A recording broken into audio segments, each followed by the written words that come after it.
Hello dear audience, hope you all are well. First of all, I would like to give my heart feel up to Luxfer Akal for debate competition.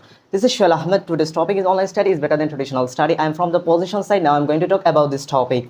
With online learning study from home or from anywhere, even internet connection, this could be while you are on vacation or traveling for work. You don't go to the classroom comes to you. Online students don't have to relegate or commit to attend classes, which opens up educational opportunity for those who live far from campus or in rural areas. There are no borders. You can attend programs from across the country or even across the globe. As an online student, you can choose from the same degree that are available in a traditional educational environment, whether it is an undergraduate degree, a certificate, a professional certificate, micro credential, tutorial mode.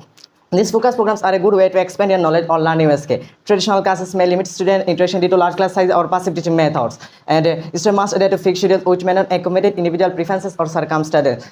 Traditional education can be expensive, including tuition, textbooks, and commuting expenses. And students must attend classes in specific location, limiting and accessibility. Traditional education may not adequately prepare students for practical challenges. And a question from my opposition team is that if traditional study is better than online study, why the other developed country depend on online classes? I hope my opposition will answer this question.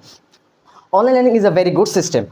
Our time is not wasted when we study online. This time is not wasted when we study traditional. For example, when we need to go to a teacher for traditional study, we spend a lot of time going to the teacher. But when we study online, this time is not wasted. Then there is no need to go to any sir. There is a lot of peace and order when it comes to online study, and there is no peace and order when it comes to traditional study. For example, while traditional studying, a lot of time going to the teacher, and there is no peace and order when it comes to online studies. And again, there is no such order in the case of online studies.